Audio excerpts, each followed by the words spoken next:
సభకు నమస్కారం. కాలాతీతం. నాకు ఉద్యమం చేసే వాళ్ళు చాలా మంది కాకినాడ సెస్ కానీ, అమరావతి కానీ, భోగాపురం కానీ ప్రతి ఒక్కరితో సంబంధం ఉంది.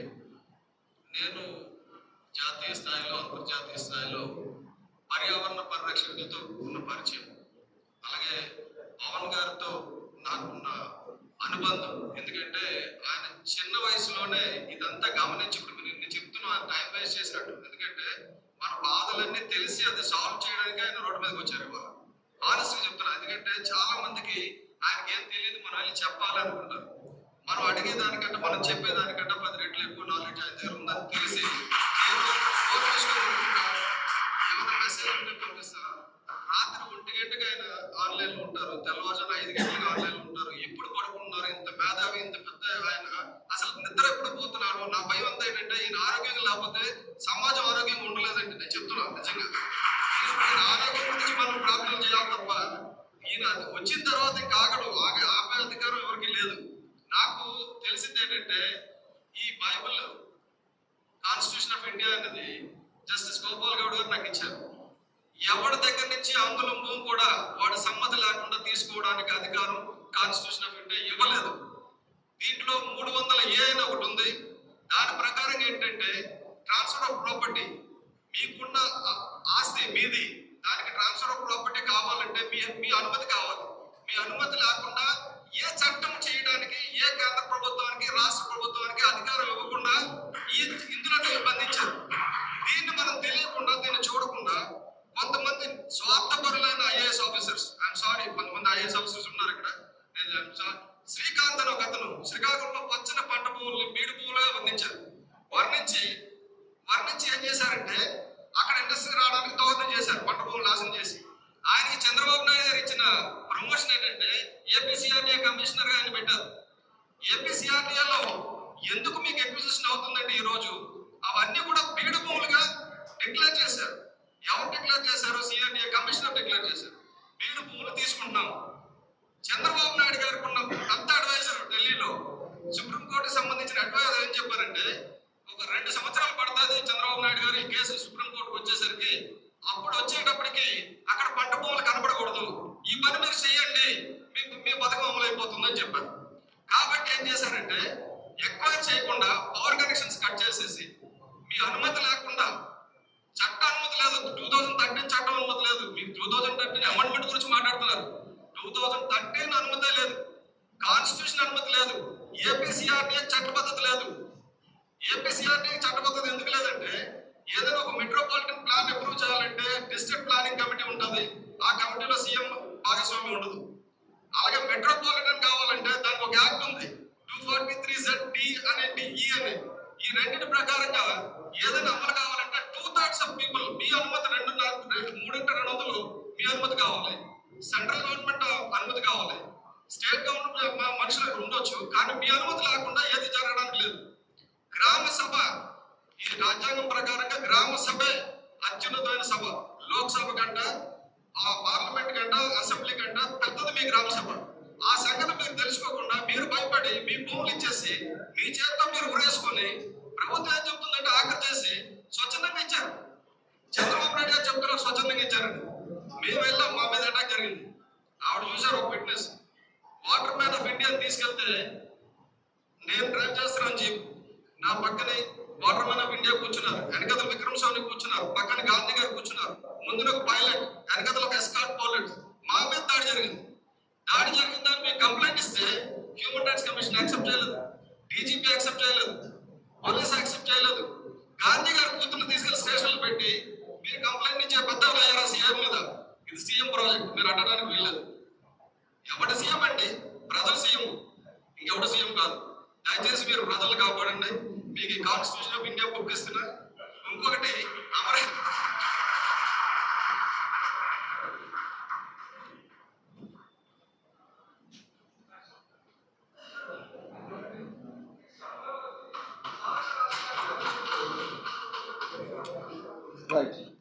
సదస్సు అని చెప్పి జనసేన పార్టీ ఆర్గనైజ్ చేసింది, పవన్ కళ్యాణ్ గారు ఆర్గనైజ్ చేశారు.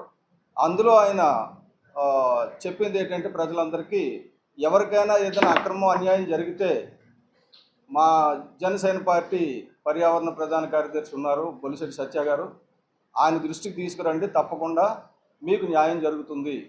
ఇది పబ్లిక్గా ఆయన ఇచ్చిన హామీ. దాంట్లో ఎవరెవరు ఉన్నారంటే శ్రీకాకుళం నుంచి చిత్తూరు వరకు భూ నిర్వాసితులు ఏ పథకాలు తీసుకున్నారో అందరూ దాదాపు ఒక 500-600 మంది ఉన్నారు. సో వీళ్ళందరికీ హామీ ఇచ్చాం మనం. ఇచ్చిన తర్వాత ఒక 6 నెలలకి మళ్ళీ ఎలక్షన్స్ ముందు 2019 ఎలక్షన్స్ ముందు ఏం జరిగిందంటే మళ్ళీ భూసేకరణ చట్ట పరిరక్షణ సదస్సు అని ఒకటి జరిగింది. భూసేకరణ చట్టం వచ్చింది, కానీ ఆ చట్టం అమలు జరగడం లేదు. ఆ చట్టం అమలు చేయకుండా మన గవర్నమెంట్ తప్పు చేస్తుంది అన్న దాని మీద ఒక ఒక ఒక బాబు కొద్దిగా లాస్ట్ బెంచ్ ఆగండి, కొద్దిగా సైలెన్స్. ఆ భూసేకరణ చట్ట పరిరక్షణ సదస్సు గురించి ఆ రైతుల సమక్షంలో మొత్తం అందరినీ, అంటే దేశం మొత్తం మీద ఉన్న పెద్దలందరినీ, ఎవరైతే భూసేకరణ సేకరణ చట్టం తీసుకొచ్చారో 2013 చట్టం తీసుకురావడానికి ఆద్యుడు పివి రాజగోపాల్ ఏకతా పరిషత్ అని లక్షలాది మంది రైతుల్ని నడిపించి మహారాష్ట్ర నుంచి అక్కడి నుంచి ఇక్కడి నుంచి తీసుకొచ్చి రాజధానిలో తీసుకొచ్చి ఆ చట్టం వచ్చేలా తీసుకొచ్చారు. చట్టం వచ్చింది, కానీ ఆ చట్టంలో దాన్ని సవరించే హక్కులు స్టేట్కి ఇచ్చారు. 2013 భూసేకరణ చట్టాన్ని చంద్రబాబు నాయుడు గారు 2018లో సవరించారు. అందులో ఏం చేశారంటే సోషల్ ఇంపాక్ట్ అసెస్మెంట్ అక్కర్లేదు, ఇలాంటివి కొన్ని చేశారు.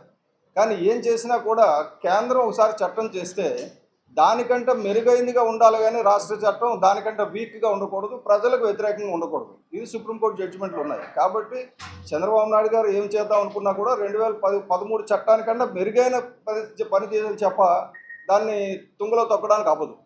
కాబట్టి దాన్ని కూడా తీసుకుంటే ఇప్పుడు మొన్న శుక్రవారం నాడు లక్షవారం నాడు కొంతమంది అధికారులు అంటే అమరావతిలో రోడ్డు నిర్మాణం జరుగుతుంది, రోడ్లకు అడ్డంగా ఉన్న ఏరియాల్ని ఎలాగైనా సరే ఎక్వైర్ చేయాలనే ఉద్దేశంతో అధికారులు వెళ్ళి ఎవరైతే కోర్టులో కేసు వేశారో వాళ్ళ ఇళ్ళకి వెళ్ళి ఈ కోర్టు కేసులు చాలా లేట్ అవుతుంది, మేము ఎక్వైర్ చేయక తప్పదు, తీసేసుకుంటున్నాం, మీరు మాతో సహకరిస్తే మీకు మంచి రేట్లు వస్తాయి, రాకపోతే భూసేకరణ చట్టం పెట్టేస్తాం. చట్టం ప్రకారం ఇప్పుడున్న మార్కెట్ రేటు అంటే రిజిస్టర్డ్ మార్కెట్ రేట్ 45 లక్షలు, ఎకరం 45 లక్షలు అమరావతిలో దొరుకుతుందంటే మీ జర్నలిస్టులు అందరూ ఒక్కొక్కరు కూడా ఒక్కొక్క ఎకరం కొనేసుకుంటారు. ఎందుకంటే ఎలాగోలా కష్టపడి అప్పో చేసి ఒక ఎకరం తీసుకుందాం. అక్కడ ఎకరం కాదు కదా, 100 గజాలు రావడం లేదు ఆ రేటుకి. కానీ ఎకరం 45 లక్షలు చెప్పి బలవంతాన చెక్కులు చేతిలో పెట్టి భూములు లాక్కోవడానికి ట్రై చేస్తే వాళ్ళు భూములు ఇవ్వకపోతే ఆ శనివారం నాడు ఆదివారం నాడు పంట పొలాలు నాశనం చేసి ఆ భూములు స్వాధీనం చేసుకున్నారు. నేను భూములు తీసుకోవడం తప్పు అనడం లేదు, అమరావతిని అడ్డుకోవడం కూడా కరెక్ట్ అని అనడంలా. కానీ మీరు భూసేకరణ చట్టం వినియోగించేటప్పుడు ఆ చట్టాన్ని తూచా తప్పకుండా అమలు చేయాలి. ఆ చట్ట ప్రకారంగా ఇప్పుడు నేను చెప్పాల్సింది ఏంటంటే 4 పాయింట్లు ఉన్నాయి. అమరావతిలో వాస్తవ భూ లావాదేవీలు అంటే అమ్మని రిజిస్టర్ అయింది 2019 నుంచి 2025 వరకు. ఫిబ్రవరి 2019లో దస్తావేజ్ నెంబర్ ఇచ్చాను, మీకు ఇస్తున్నాను. ఇది అప్పటికి ఎకరం మళ్ళీ 8 కోట్లు దిగిపోయింది. అంటే 5 ఏళ్ళు అయితే ఎకరం పెరగాలి కదా, పెరగలేదు, తగ్గింది. తర్వాత ఇంకొక సంవత్సరం అయ్యేసరికి మే 2025కి వచ్చేసరికి ఎకరం 5 కోట్లు అయింది. అంటే నల్ల డబ్బు పెరుగుతుంది, తెల్ల డబ్బు తగ్గుతుంది, గవర్నమెంట్కి రెవెన్యూ తగ్గుతుంది. అదే కంటిన్యూ అయింది అక్టోబర్ 2025 కూడా ఎకరం 5 కోట్ల 5 లక్షలు ఇది. కాబట్టి ఈ యావరేజ్ విలువ తీసుకుంటే ఎకరం 5 కోట్లు వస్తుంది, 5 కోట్ల 5 లక్షలు వస్తుంది. కాబట్టి దీని ప్రకారంగా భూసేకరణ చట్ట ప్రకారంగా పరిహారం ఇవ్వాల్సి వస్తే రైతులకి, వాళ్ళకి అర్బన్ ఏరియా అంటే అర్బన్ ఏమంటారు, కోర్ అర్బన్ అంటారు. అర్బన్ ఏరియాలో సొల్యూషన్ ఒక ఎకరా 5 కోట్లు అయితే సొల్యూషన్ కూడా 5 కోట్లు ఇస్తారు, 1%. అంటే వన్ టైం సొల్యూషన్ అనమాట. అంటే 100% ఇస్తారు. 5 కోట్లు భూమి విలువ అయితే 5 కోట్లు కలిపి మొత్తం 10 కోట్లు వాళ్ళకి ఇవ్వాలి. సో ఇది 5 కోట్ల 5 లక్షలు భూమి విలువ కాబట్టి అక్కడ మినిమం ఇవ్వాల్సింది 10 కోట్లు 10 లక్షలు. అలాగే వీళ్ళు ఎప్పటి నుంచి ఆ భూముల అమ్మకాన్ని ఆపేశారు అప్పటి నుంచి వడ్డీ కూడా ఇవ్వాలి. ఇది చట్టం చెప్తుంది. ప్రతి 2 ఏళ్ళకి ఒకసారి రిజిస్ట్రేషన్ వాల్యూస్ పెరుగుతున్నాయి రాష్ట్రం అంతా, కానీ అమరావతిలో పెరగలేదు. అమరావతిలో మాత్రం 45 లక్షల ఎకరం ఉంది. ఎందుకంటే ఆ భూసేకరణ చేసేటప్పుడు బలవంత భూసేకరణ చేయడానికి అనుకూలంగా అది నారాయణ గారు, చంద్రబాబు నాయుడు గారు అందరూ కలిసి నిర్ణయించింది. కాకపోతే బ్లాక్ మనీని ఎంకరేజ్ చేయడానికి అమరావతిలో మీరు ఎకరం కొనుక్కుంటే రైతుకి 45 లక్షలు ఇస్తే చాలు, మిగతా 15 కోట్లు మీరు క్యాష్ ఇచ్చేయడం. సో నల్లధనం సంపాదించుకున్న రాజకీయ నాయకులందరూ కూడా అమరావతిలో చక్కటి ఇల్లులు కట్టుకోవడానికి అవకాశం ఉంది. నెక్స్ట్ భూసేకరణ ముందు ఏం చెప్పారండి, 33,000 అన్నారు, స్వచ్ఛందంగా ఇచ్చారన్నారు, దాన్ని 54,000 పెంచారు. 2014లో మొదటి విడత ఎంత అంటే 54,000 ఎకరాలు రాజధాని నిర్మాణానికి. తర్వాత ఏప్రిల్ 2025ని రెండో విడత ఏం చెప్పారంటే ఇంకొక 44,000 ఎకరాలు కావాలన్నారు. మూడో విడత అదే నెలలో ఏప్రిల్ 2025లో మరో 24,000 ఎకరాలు కావాలన్నారు. నాలుగో విడత మే అంటే ఏప్రిల్ అయిపోయింది, మే 2025కి వచ్చేసరికి మూలపాడులో 3,800 ఎకరాలు తీసుకున్నారు.